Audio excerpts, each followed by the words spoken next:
Muy buenos días, queridos hermanos y hermanas. Tengan todos ustedes, que la paz del Señor esté con cada uno de ustedes. Hoy vamos a empezar y continuamos con el Antiguo Testamento. Estudiaremos Éxodo, los capítulos 35 al 40, luego Levítico 1, Levítico 16 y Levítico 19. Sí, titulado Santidad a Jehová. Debemos recordar que el salir de Egipto, aunque fue muy importante y sucedió de un modo milagroso, no trajo efecto de forma plena los propósitos que Dios tenía para los hijos de Israel, ni tampoco la futura prosperidad en la tierra prometida era el objetivo máximo que Dios quería para ellos. Aquellos eran tan solo pasos hacia lo que Él verdaderamente deseaba para su pueblo. Santos seréis porque santo soy yo, Jehová, vuestro Dios, registrado en Levítico 19:2. ¿De qué modo buscaba Dios que su pueblo se santificara cuando todo lo que habían conocido había sido la servidumbre durante generaciones? Les mandó que establecieran un lugar de santidad a Jehová, un tabernáculo en el desierto. Les dio convenios y leyes para encaminar sus acciones y con el tiempo cambiarles el corazón. Y les mandó que cuando fracasaran en sus esfuerzos por guardar dichas leyes, hicieran sacrificio de animales como símbolo de la expiación de sus pecados. Todo aquello tenía el propósito de dirigirles la mente, el corazón y la vida en dirección al Salvador y a la redención que Él ofrece. Él es el verdadero camino a la santidad, tanto para los israelitas como para nosotros.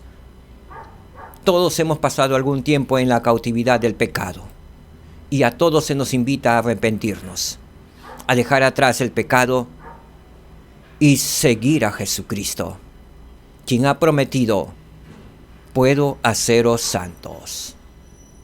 Hoy vamos a tratar con respecto al tabernáculo de Moisés y de la forma como el Salvador y nuestro Padre Celestial quieren que nosotros seamos santos. Ellos están interesados que realmente nosotros seamos santos, verdaderos santos como el Señor Jesucristo. El principio que estudiaremos es: el Señor quiere que llegue a ser santo como Él lo es. El Señor quiere que lleguemos a ser santos como Él lo es. Su propósito del Señor es que todos seamos santos como Él es, para que podamos morar junto con nuestro Padre Celestial y con nuestro Salvador Jesucristo. Porque el Señor es santo. Esa es nuestra meta, queridos hermanos, llegar a ser verdaderos santos. Me regocijo que la iglesia se haya restaurado en estos últimos días y que lleve el nombre de Jesucristo. La iglesia de Jesucristo, de los santos de los últimos días. Así es que nuestra meta es llegar a ser verdaderos santos como el Señor lo es. El presidente Henry B. Eyring enseñó: una mayor felicidad proviene de una mayor santidad personal. En las Escrituras se nos enseña que, entre otras cosas, podemos ser santificados o llegar a ser más santos cuando ejercemos la fe en Cristo. Demostramos nuestra obediencia, nos arrepentimos, nos sacrificamos por Él, recibimos ordenanzas sagradas y guardamos los convenios que hemos hecho con Él. El himno Más Santidad Dame propone una forma de orar en busca de ayuda para llegar a ser más santos. El autor sugiere sabiamente que la santidad que buscamos es un don de un Dios amoroso que se otorga con el tiempo después de hacer cuanto podamos. Nuestras autoridades generales, los profetas y apóstoles, siempre han estado interesados en que nosotros lleguemos a ser verdaderos santos, a que realmente nos santifiquemos. Veamos cómo en el pasado los israelitas, el pueblo del Señor, el pueblo del convenio, hicieron todo lo posible por santificarse. Tenemos dos preguntas que vamos a resolver durante esta clase. ¿Qué significa llegar a ser santo? ¿De qué manera nos ayudan los templos de los últimos días y la obra que en ellos realizamos a llegar a ser más santos? ¿Sí? Daremos respuesta durante el transcurso de esta clase, ¿sí?, a esas dos preguntas. Muy bien, el Antiguo Testamento, en el Éxodo capítulo 35, en el verso 2, dice: 6 días se trabajará, pero el día séptimo os será santo, día de reposo dedicado a Jehová. Cualquiera que en él hiciere algún trabajo, morirá. ¿Sí? Tengamos presente que el Señor dijo: 6 días se trabajará, pero el día séptimo os será santo. Santo para guardarlo. Y si nosotros guardamos ese día, realmente el Espíritu Santo morará en nuestros hogares, en nuestras vidas, en nuestros corazones, en nuestras familias. Y el Señor nos santificará por el poder del Espíritu Santo. Porque el día séptimo es santo, dice el Señor, Dios de los ejércitos celestiales.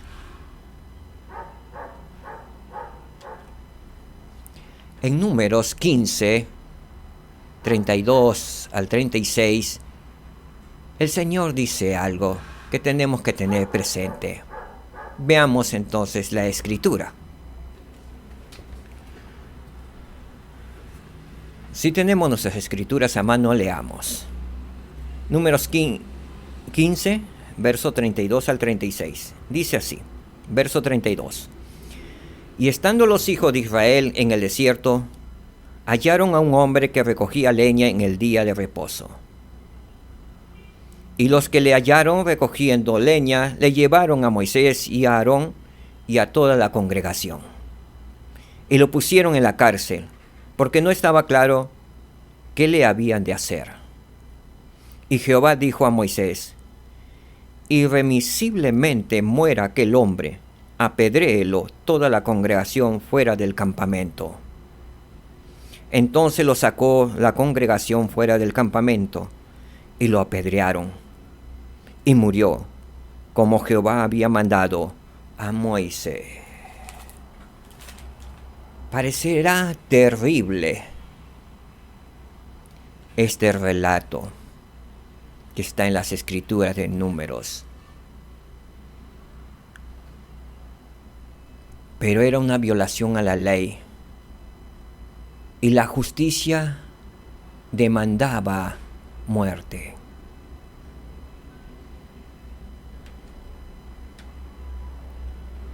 Y tuvieron que darle muerte el pueblo de Israel a aquel hombre que había recogido leña, porque había violado la ley de Dios. Queridos hermanos y hermanas, en estos tiempos, por las leyes del hombre, no se da muerte a los que violan la ley de Dios. Pero espiritualmente podemos morir poco a poco, porque esa ley no ha sido derogada por parte del Señor. Si bien el sacrificio expiatorio de Jesucristo hace posible que nosotros nos arrepintamos, pues verdaderamente podemos arrepentirnos. Pero el arrepentimiento no puede ser todos los días, todas las semanas. Cada vez que yo viole el día de reposo me arrepiento y vuelvo a hacer el otro domingo, me vuelvo a arrepentir. Y no es así. No juguemos con el Señor. Nosotros hemos hecho convenio con nuestro Señor Jesucristo. Hemos hecho convenio con un Dios de guardar todos sus mandamientos. Y Él nos ha dado promesas de vida eterna, de estar con nosotros, de que el Espíritu Santo esté con nosotros, de prosperar en esta tierra de probación. Ha hecho promesa y convenio, si cumplimos la ley, que el ángel destructor pasará sobre nuestras cabezas, sobre nuestras casas, sobre nuestras familias, y no nos hará daño. El Señor cumple sus promesas. Nosotros cumplamos nuestra promesa que hemos hecho. Hagamos el esfuerzo de cumplir y guardar el séptimo día, porque es santo para el Señor. En el versículo 4 dice: y habló Moisés a toda la congregación de los hijos de Israel, diciendo: esto es lo que Jehová ha mandado. Tomad entre vosotros una ofrenda para Jehová. Todo generoso de corazón la traerá Jehová, oro, plata y bronce. Cuando ofrezcamos las ofrendas al Señor en este día santo, ofrezcámoslos de todo corazón, queridos hermanos y hermanas,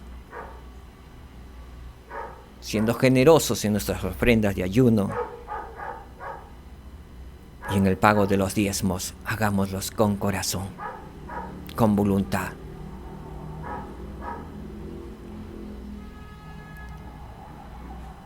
Porque el Señor se agrada en el corazón generoso, ¿sí? No por obligación o miedo o temor, sino con alegría, con amor, para que haya fiesta en los cielos y para que seamos realmente más humildes. El Señor cumple sus promesas. Verso 6 continúa: y azul y púrpura y carmesí y lino fino y pelo de cabra y pieles rojas de carnero y pieles de tejón y madera de acacia. Lo mejor que tenían el pueblo, el Señor le pidió que ofrecieran como ofrenda. ¿Para qué? Veamos el versículo 8. Y aceite para el alumbrado. Este aceite era aceite de oliva. Y especias aromáticas para el aceite de la unción y para el incienso aromático. Todo para el tabernáculo. Así es que el pueblo de Israel ofreció lo mejor que pudieron.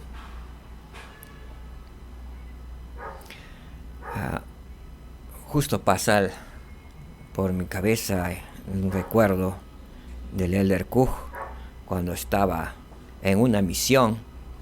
El Elder Faust visitó su misión y había una fecha para la palabra inicial del templo, y la misión tenían que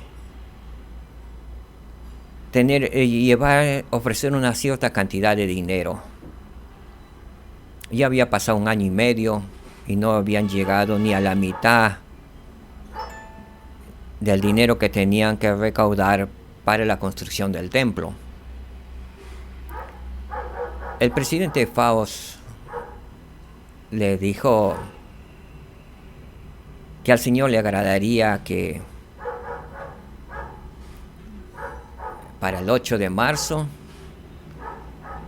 ya estaría, que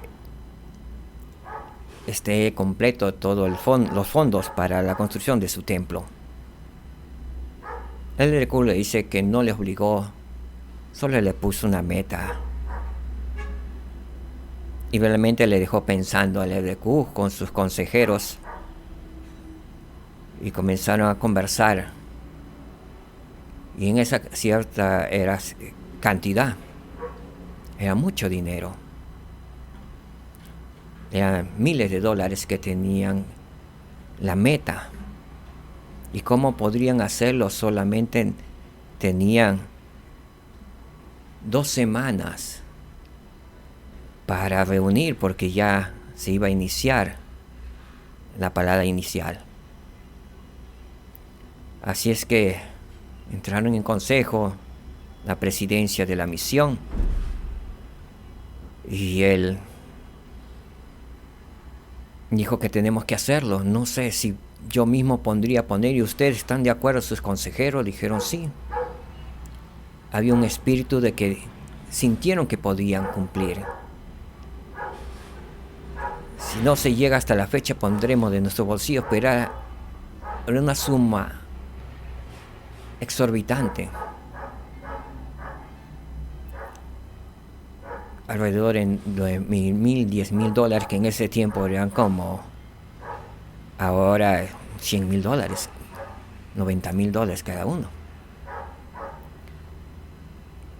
Y haremos todo posible. Se pusieron esa meta y lo comunicaron a los presidentes de distrito, a los presidentes de rama, y los santos de aquel país de Bolivia respondieron con gran amor. Muchos donaron sus collares, aún hasta sus dientes de oro. Así es que en una semana, prácticamente faltando unos pocos días antes del 8 de marzo, se llegó a cumplir con la meta. Los santos pusieron todo lo que tenían, lo mejor que tenían. Lo que me llamó la atención, poderosamente la atención, fue que uno de los hermanos se deshizo de su diente de oro para darlo al Señor. Se quedó sin el dientito. Lo hizo con gran amor. Con esa clase de amor, ¿cómo no nos va a bendecir el Señor? Que podamos tener amor realmente en nuestro corazón cuando demos ofrenda al Señor. Seamos generosos. Y ese pueblo ha sido bendecido, muy ricamente bendecido. Esos santos han sido bendecidos. Continuamos.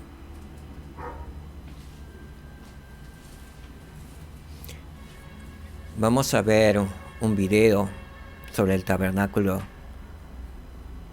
de Moisés y veremos algunos utensilios, objetos que se usaron en el tiempo de Moisés.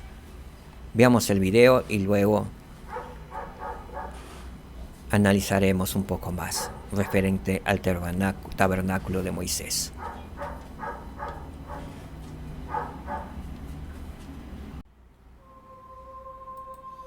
El tabernáculo de Moisés.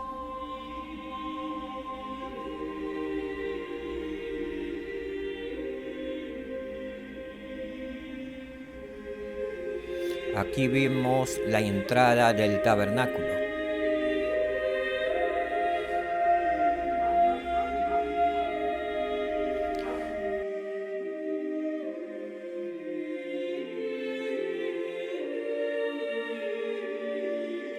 El altar del sacrificio,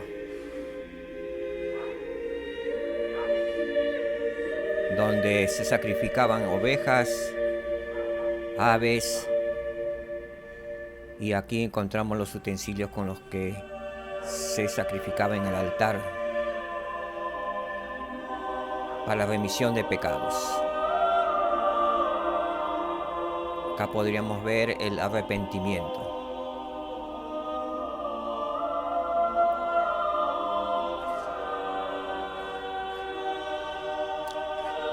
la fuente del lavamiento, que simboliza el bautismo, el lavamiento de nuestros pecados. Ingresamos al lugar santo. El velo se rescorre.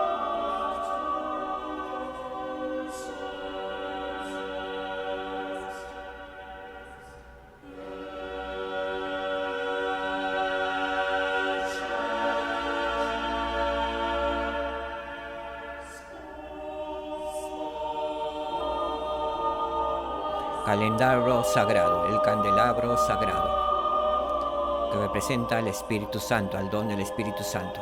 Aquí vemos la mesa de proposición. El pan, que pesaba aproximadamente 3 a 4 kilos. El cáliz donde se depositaba supuestamente el vino.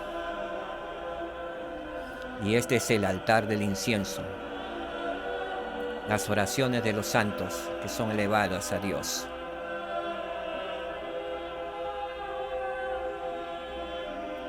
En este lugar santo representa la gloria terrestre, vivir por la luz del Espíritu y la carne y la sangre de Cristo.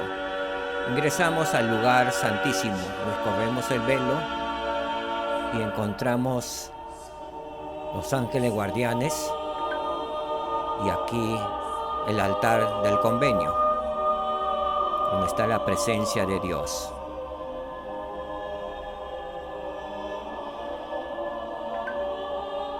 Encontramos las tablas, el báculo de Moisés y el maná, donde se rociaba con sangre en memoria del sacrificio expiatorio de Jesucristo.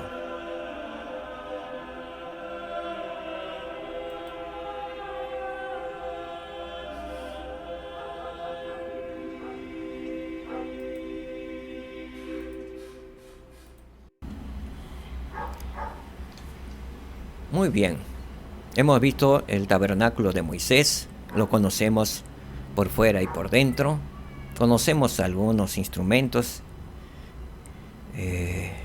y objetos que se utilizaron.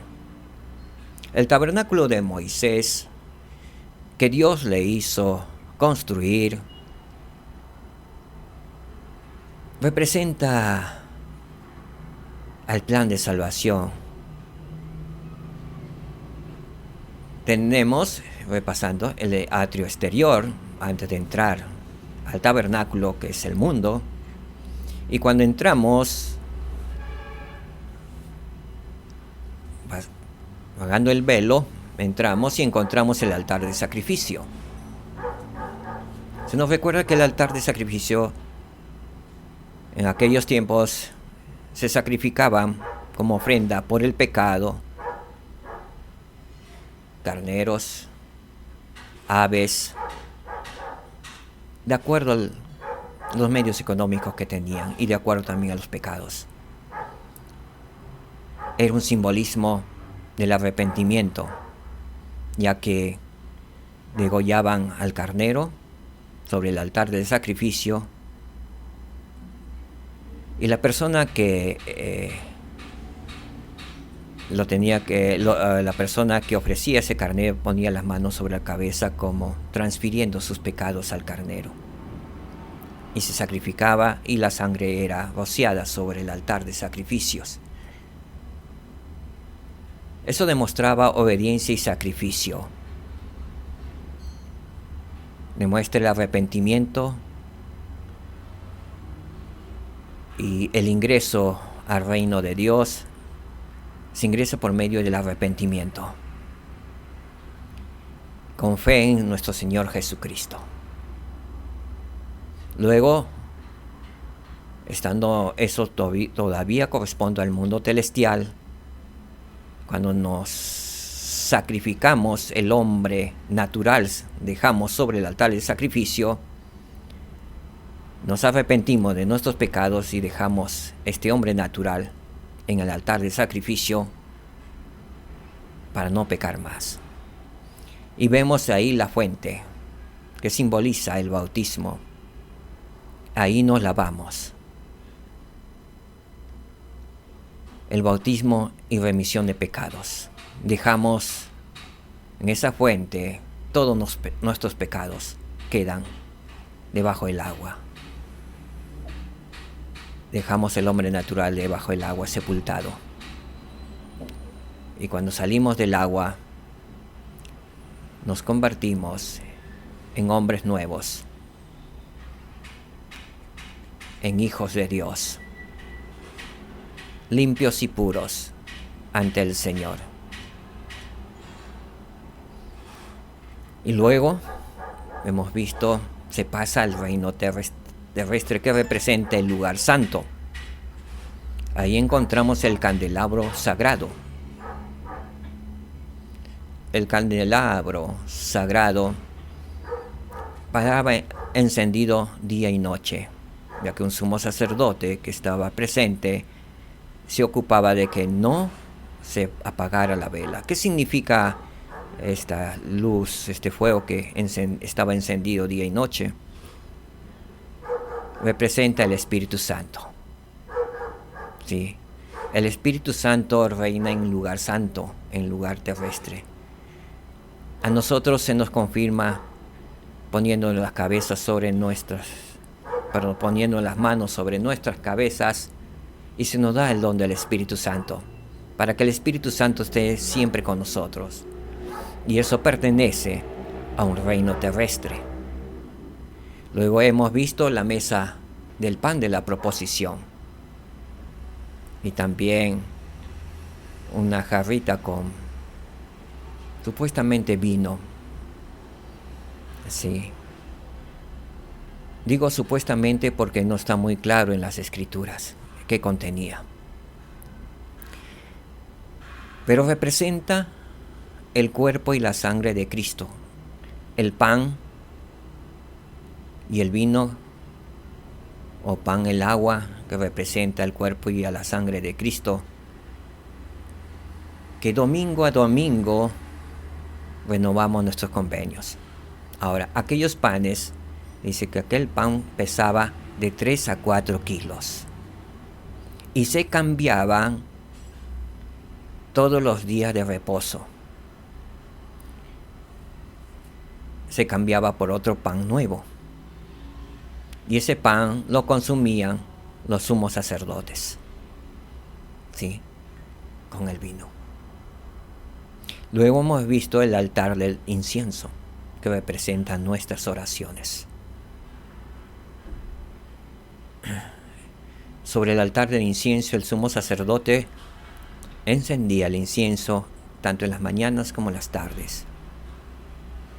Un simbolismo que nos está indicando que debemos ofrecer nuestras oraciones dirigidos a nuestro Padre Celestial en el nombre de Jesucristo, tanto en las mañanas como en las tardes, al irnos a acostar. Que nuestras oraciones tienen que ser con toda reverencia a nuestro Padre Celestial, dirigidos a nuestro Padre Celestial en el nombre de Jesucristo. Y como podemos ver, hemos visto en la figura, el altar del incienso estaba justo al frente del velo o del lugar santísimo, que daba al lugar santísimo. Esto quiere decir que nuestras oraciones tienen que ser dirigidos hacia nuestro Padre Celestial. Ellos lo tenían así. Ellos ofrecían, los sumos sacerdotes, las oraciones dirigidos al Padre Celestial. Luego vemos cómo en el velo había 2 querubines que representan los ángeles guardianes. Y los que hemos entrado al templo para entrar al lugar santísimo, al reino celestial, nos hacen ciertas preguntas y señas, y tenemos que responder y señas y su significado, y luego pasamos.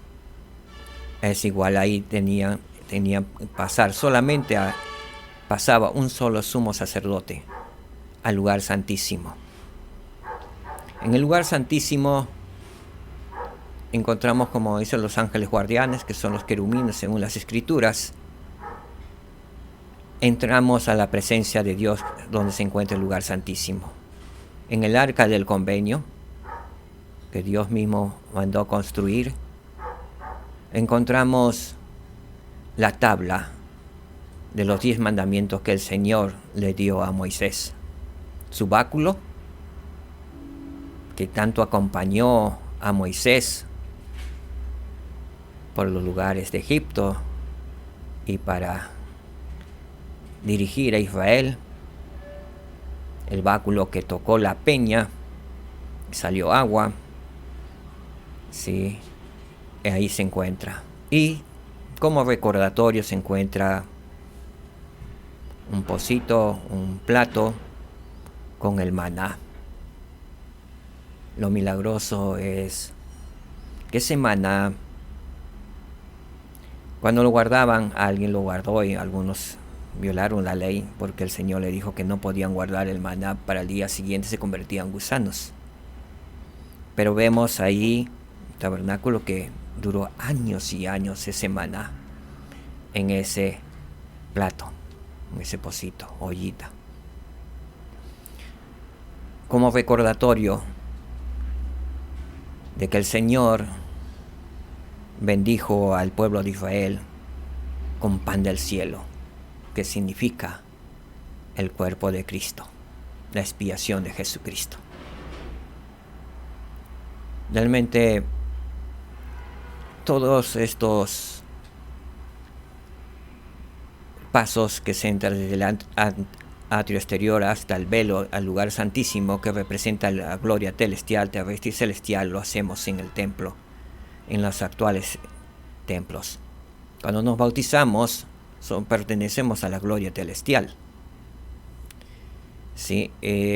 Nos bautizamos, recibimos el don del Espíritu Santo. Cuando recibimos el don del Espíritu Santo, inmediatamente ya pertenecemos a la gloria terrestre, porque ya el don del Espíritu Santo está con nosotros, y domingo a domingo tomamos y renovamos nuestro convenio mediante la Santa Cena y ofrecemos nuestras oraciones como el Señor nos ha mandado, tanto en las mañanas como en las tardes, y lo hacemos también como en las noches. Sí, el Señor nos ha enviado, ha mandado en estos últimos días que oremos en las mañanas, al mediodía y en la noche antes de acostarnos. Entonces se responde a la gloria terrestre. Cuando recibimos nuestras investiduras, ingresamos la recomendación para el templo, ingresamos al templo, somos también igualmente nuevamente lavados, ungidos, ¿sí? Hacemos nuevamente nuevos convenios y promesas al Señor y nos hacen pasar al lugar santísimo y vivimos y moramos en la presencia del Señor. Lo maravilloso de este tiempo es que nosotros podemos ingresar en el lugar santísimo cada vez que vamos al santo templo, en el lugar santísimo, donde podemos hablar con Dios, nuestro Padre Celestial y Jesucristo. En aquellos tiempos en el pueblo de Israel solamente entraba el sumo sacerdote mayor, sí, una vez al año al lugar santísimo. Sí. En cambio, Dios ha sido misericordioso y podemos nosotros, los que tenemos recomendación para el templo y hemos recibido las ordenanzas salvadoras en el Santo Templo, podemos acudir muchas veces al Santo Templo y podemos estar en el lugar santísimo. Sí, en el salón celestial del Santo Templo, que representa al reino celestial. Muy bien.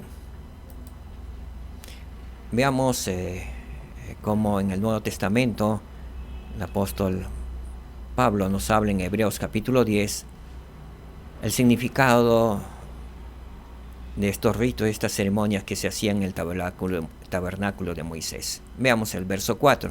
Porque la sangre de los toros y de los machos cabrios no puede quitar los pecados, dijo. Por supuesto, ellos no quitan, sino la sangre de Cristo. Era un simbolismo de lo que ellos hacían. Verso 19. Así que, hermanos, teniendo libertad para entrar en el lugar santísimo por la sangre de Jesucristo, por el camino nuevo y vivo que Él nos consagró a través del velo, esto es, de su carne. por medio del sacrificio expiatorio, el Salvador Jesucristo, al ofrecer su cuerpo, rasgó el velo del lugar santísimo para que nosotros podamos ingresar al lugar santísimo. Sí. Y eso fue por medio de su sacrificio expiatorio. Él nos dio el camino nuevo, un camino nuevo y vivo que Él nos consagró a través del velo. Él hizo posible que pudiéramos entrar todos los poseedores del sacerdocio y todos los hermanos y hermanas dignos al lugar santísimo en estos tiempos. Que podamos ser dignos de seguir y continuar yendo al lugar santísimo. Que podamos seguir y continuar siendo fieles hasta obtener la vida eterna. En el Antiguo Testamento, en Éxodo capítulo 36, leemos y se estudia en aquellos versículos que no voy a pasar a detallar, no lo vamos a escudriñar, no lo vamos a analizar, pero trata en el capítulo 36, dice: se escoge a hombres sabios de corazón para la obra del tabernáculo. Moisés pide al pueblo que deje de donar más materiales. El pueblo comenzó a donar de todo hasta que Moisés tuvo que pedir al pueblo que deje de donar más materiales porque había en sobreabundancia. ¿Sí? Veamos en Éxodo capítulo 37, se ve que Bezaleel hace el arca. ¿Sí? El que tenía el don para poder construir, dar forma y tallar el propiciatorio y los querubines. Hace la mesa, los utensilios, el candelabro, el altar del incienso, el aceite santo de la unción y el incienso aromático. Cada uno de nosotros tiene diversos talentos y dones que el Señor nos ha dado. Unos para la música, otros para la enseñanza, otros para el don de servir continuamente, otros tienen el don de la carpintería, otros les agrada pintar, embellecer. Que esos dones que el Señor y talentos que el Señor nos ha dado, que lo pongamos a disposición de nuestro Padre Celestial en estos tiempos. Él se agrada de aquellos hombres que ofrecen sus dones y talentos al reino de Dios. Hay mucho que hacer y mucho que ayudarte a nuestro prójimo. Con esto quiero decir, si hay alguien que le encanta pintar, de repente las paredes, las casas, le gusta que su casa esté pintada, hermanos, hermanas, porque hay mujeres también que les gusta la pintura, pintar las casas. Hagamos el bien. Conversemos con nuestra presidenta, conversemos con el presidente con de Élderes. Pongámonos las manos al servicio de los más necesitados, porque seguramente habrán casas que pintar, casas que arreglar, muebles que reparar. Hagamos el servicio los que tenemos esos dones y talentos que el Señor nos ha dado. ¿Sí? Como lo hicieron los del pueblo de Israel, como lo hizo Bezaleel. La maravillosa arca Él lo hizo, con los querubines, con los ángeles que ustedes vieron, los utensilios, el candelabro, el altar del incienso, todo lo hizo Él, posiblemente con muchos otros talentosos hermanos, pero Él los dirigía, Él los hacía. ¿Sí? Entonces, ¿qué podamos hacer? Nos dan el ejemplo que podamos servir, ofrecer nuestros dones y nuestros talentos al Señor, ayudando a los demás. Algunos de repente digan: no tengo talento, no tengo don, pero tienen el don de amar. Ofrezcan su amor y su cariño a los demás, a su prójimo, a los niños. A algunos les gusta enseñar a los niños. Ofrezcan su talento en seguir y continuar enseñando a los niños con gran amor. Sí, que mucho bien hacen. Continuamos con el Nuevo Testamento en 1 Corintios capítulo 6. Nos dice en el versículo 19: así que hermanos, teniendo libertad para entrar en el lugar santísimo por la sangre de Jesucristo, por el camino nuevo y vivo que Él nos consagró a través del velo, esto es, de su carne. Continuamos con el Antiguo Testamento, Levítico 16, verso 12. Después tomará un incensario lleno de brasas de fuego del altar que está delante de Jehová, y 2 puñados de incienso aromático molido, y lo llevará detrás del velo. Estamos viendo la parte de los ritos que se hacía, sí, en el altar que estaba delante de Jehová. El versículo 13 dice: y pondrá el incienso sobre el fuego delante de Jehová, y la nube del incienso cubrirá el propiciatorio que está sobre el testimonio, para que no muera. Nunca debemos dejar de orar. Sí, el incienso representaba en aquellos tiempos, le estaba diciendo al pueblo por medio del incienso que deberían orar continuamente y siempre. No dejar de orar, que ese fuego, ¿no?, el incienso, como una nube, subiera siempre hacia el cielo. De esa forma simbólica Dios les enseñaba que no dejaran de orar. ¿Sí? El versículo 14: tomará luego de la sangre del becerro y la rociará con su dedo hacia el propiciatorio al lado oriental. Hacia el propiciatorio esparcirá con su dedo 7 veces de aquella sangre. Que podamos tener presente la sangre expiatoria en nuestro Salvador Jesucristo. Que podamos arrepentirnos de nuestros pecados. Él ya pagó el precio de nuestros pecados.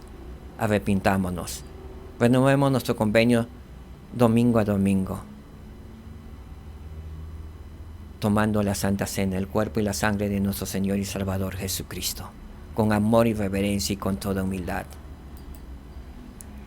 Levítico 19, en verso 1: y habló Jehová a Moisés diciendo: habla a toda la congregación de los hijos de Israel y diles: santos seréis, porque santo soy yo, Jehová vuestro Dios. El Señor desea que todos nosotros seamos santos, como Él lo es santo. Hermanos, vivamos como santos, pensemos como santos. ¿Qué haría un santo? ¿Cómo respondería un santo? El profeta Russell M. Nelson nos ha pedido que dejemos de toda contención. Nos han pedido también que todo chisme, toda palabra mal hablada, dejemos, y que seamos realmente santos. Santos seréis. Eso me hace acordar que en los tiempos de Israel existía la lepra, que actualmente ya no existe prácticamente, es poco que se ve. En aquellos tiempos existía la lepra y era fácil de sanar en aquellos tiempos, porque el que estaba con la lepra se iba al sumo sacerdote que se encontraba en el templo o en el arca en el tabernáculo de Moisés o en el templo, porque eso continuó hasta Salomón y más adelante, y hasta el tiempo de la venida de Cristo en Jerusalén, el año 30-33 hasta el año 70, habían sumos sacerdotes, y lo que tenían que hacer los leprosos eran descubiertos por el sumo sacerdote, los miraba, decía muy bien, tenía que separarlo en un lugar donde tenía que estar apartado. Esa lepra lo tenía que apartarse nada más, y luego algunos regresaban nuevamente sanos y curados. ¿Qué significaba la lepra? Para algunos sabios de hebreos, judíos, que han estudiado las escrituras, dicen que la lepra se ocasionaba porque alguien hablaba mal de otra persona. Y tienen razón, porque María, la hermana de Moisés, cuando habló mal sobre su hermano, ¿sí? Él le dio la lepra. Y cuando se arrepintió, al cabo de una semana nuevamente se sanó. Entonces, la lepra significaba eso. Si estudian el hebreo, y realmente lepra significa justo el leproso, es mal de lenguas. O sea que una persona que habla mal de otra persona, ¿sí? Calumnia, habla mal de otra persona, hace daño con su lengua a otra persona, esa persona se enfermaba de lepra. Tenía que ir al sumo sacerdote, ir al lugar donde eran separados para los leprosos, arrepentirse, no hablar mal de nadie, y de acuerdo al arrepentimiento a veces sanaban, aunque algunos otros no sanaban, algunos, ¿no? Pero la gran mayoría, se dice en la escritura, que sanaban, ¿sí? Cuando se arrepentían realmente. Y nunca más prometían nunca más volver a hablar mal de alguien. Ahora dicen, ¿por qué no existe en estos tiempos las lepras? Posiblemente que también tiene un significado la lepra con la pobreza. Tengamos cuidado en hablar mal de alguien, porque eso acarrea en estos tiempos la pobreza. Si bien no hay la lepra, pero existe en el mundo la pobreza. Así que podamos arrepentirnos. Si hemos hablado mal contra alguien, hemos entrado al chisme, que generalmente hace daño mucho el chisme que me dijeron. Entonces tengamos cuidado con hablar mal de las personas, ¿sí? Entonces, ¿por qué? Porque el Señor quiere que nosotros seamos santos como Él es santo. Tengamos presente, Dios no hablaba mal de nadie, ¿sí? Dios, nuestro Salvador Jesucristo, cuando estuvo en la tierra, Él nos daba en chismes, ¿sí? Él enseñaba y predicaba el Evangelio, ¿sí? Y bendecía a las personas. Continuamos en Levítico 1, en versículo 3. Dice, si su ofrenda fuere holocausto de ganado vacuno, ofrecerá un macho sin defecto, de su voluntad lo ofrecerá a la entrada del tabernáculo de reunión delante de Jehová. Es un recordatorio de que nuestras ofrendas que hacemos, ¿sí?, debe ser de voluntad, ¿sí?, lo mejor que podamos hacerlo. En aquellos tiempos ofrecía un macho sin defecto alguno. Que nuestras ofrendas en estos tiempos puedan ser generosas y de nuestra voluntad. No nos sintamos obligados a darlo o por obligación, sino hagamos de voluntad, de corazón, con amor, porque estamos ayudando a alguien, a nuestro prójimo, con nuestras ofrendas. Continuamos en Levítico 1, el verso 10 dice, y si su ofrenda para holocausto fuera del rebaño, de los corderos o de las cabras, ofrecerá un macho sin defecto. Continúa diciendo, ofrecerá un macho sin defecto.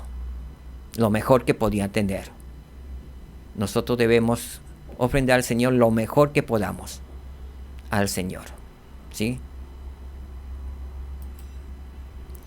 Verso 14, y si el holocausto para Jehová fuere de aves, presentará su ofrenda de tórtolas, o de pichones. El Señor también había provisto, porque había personas que posiblemente no podrían ofrecer ofrenda por el pecado, un becerro, un carnero. Podía ser también ofrenda de una ave, de una tórtolas o de pichoncitos, ¿sí? Está en la ofrenda, no es la magnitud, sino lo que sale de un corazón. Cuando era obispo me daba alegría que a veces yo veía las ofrendas de ayuno, a veces 20 centavos que un niño daba, otros a veces sus diezmos 20 centavos, 10 centavos. Realmente para mí era un gozo. Y lo daba el niño y las niñas con una gran alegría, como si fuera todo su tesoro. En verdad para ellos era un tesoro. Para un niño de 4, 5, 6 años, 20 centavos es un gran tesoro. ¿Sí, no? Pregunten a cualquier niño. Es un gran tesoro. Pero ellos le daban su gran tesoro para el Señor con todo corazón, con qué alegría.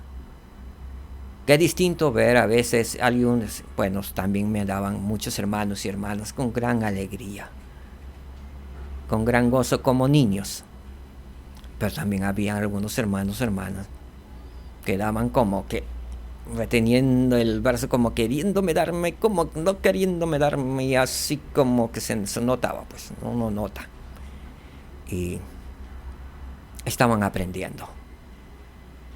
Es por eso que quizás siempre estamos recordando en nuestros mensajes, ¿sí?, en las reuniones sacramentales, el mensaje del diezmo, de las ofrendas, para que lo podamos dar de corazón y seamos generosos, ¿sí?, con nuestro prójimo, con nuestro Señor Jesucristo, con su iglesia.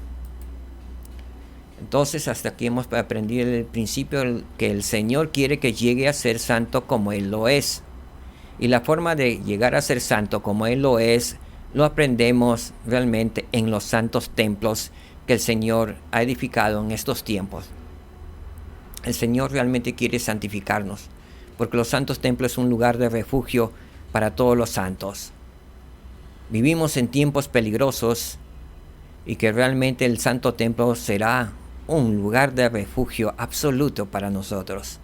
Que podamos acudir a los santos templos, que podamos tener la oportunidad de asistir. Pero miremos, tengamos nuestra recomendación vigente. Hay lugares que muy distantes de hermanos y hermanas a un santo templo, pero vivamos de tal manera que seamos dignos de ingresar al santo templo, porque ya en el santo templo es como donde aprendemos a realmente a ser santos, verdaderos santos. Para terminar, voy a tocar el por qué es necesario ser santos, y que el Señor lo ha dicho en esta última dispensación, en Doctrina y Convenio, en la sección 84. El verso 19 dice: y este sacerdocio mayor administra el Evangelio y posee la llave de los misterios del reino. Sí, la llave del conocimiento de Dios. Se está refiriendo al sacerdocio mayor, al sacerdocio de Melquisedec. ¿Sí?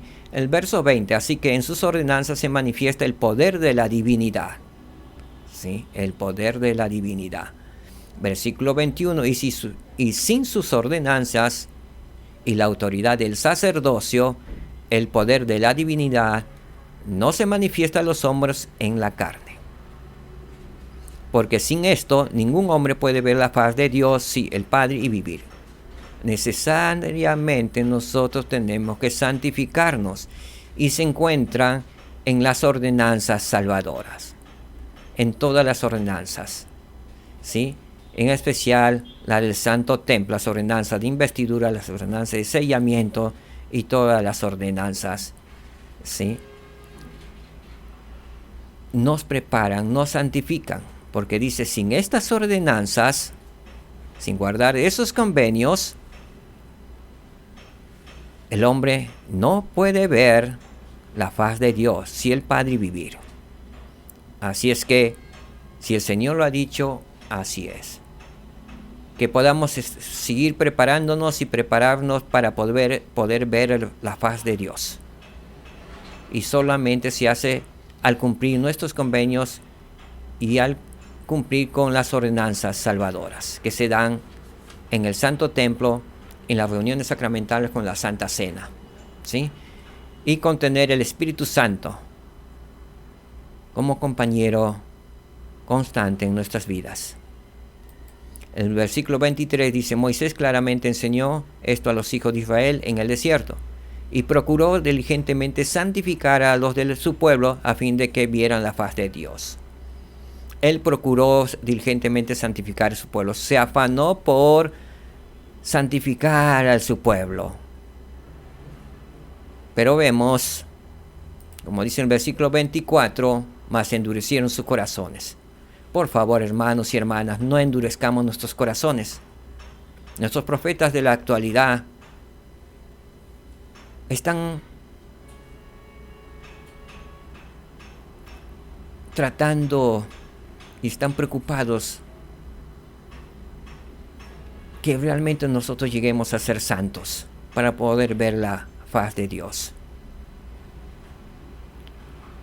Nos recuerdan que debemos guardar los convenios que hemos hecho con el Señor y nos han recordado que debemos tener el Espíritu Santo y nos han recordado que debemos procurar los milagros que vienen por medio del Espíritu Santo, por medio de la dignidad de cada uno de nosotros, la humildad, ¿sí?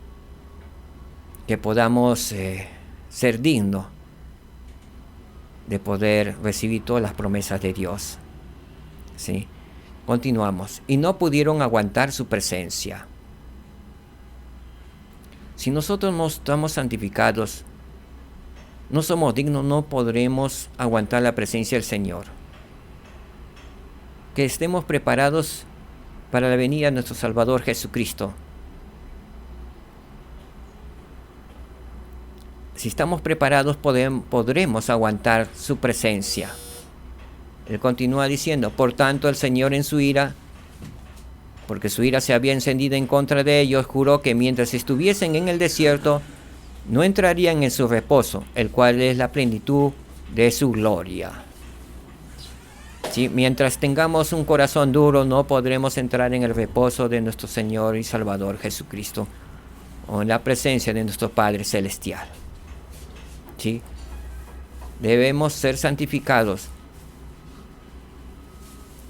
Y eso se consigue guardando los convenios y los mandamientos de Dios.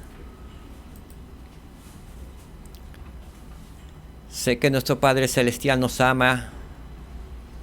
Sé que Jesucristo, el Salvador y Redentor del mundo, viene pronto. Ellos nos aman.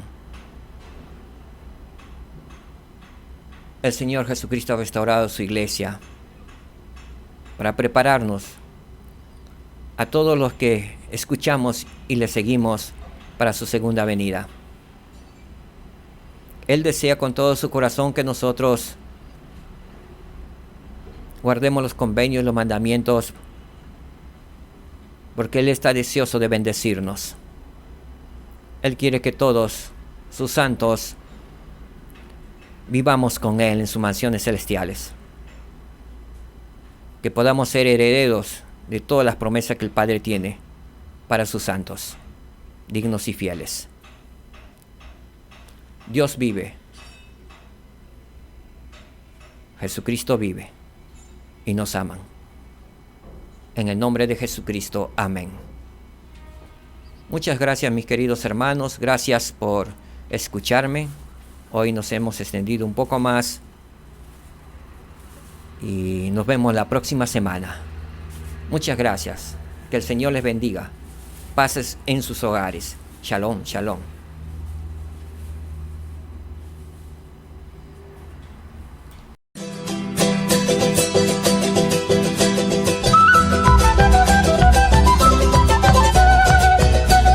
El equipo de Central del Libro de Mormón tiene el privilegio de visitar la nación inca.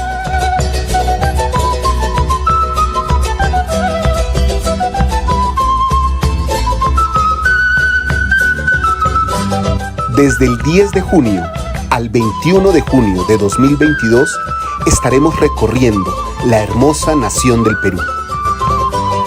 Lima,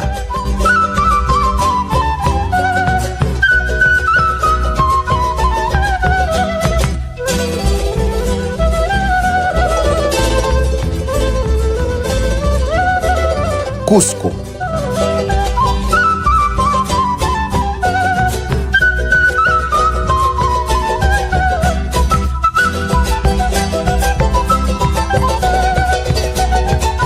Arequipa,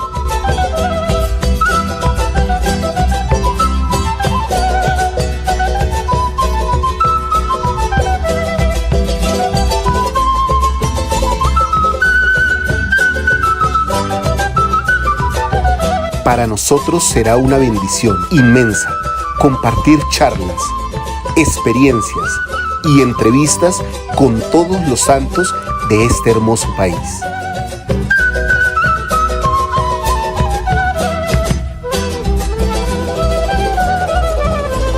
Queremos contar contigo. Te esperamos.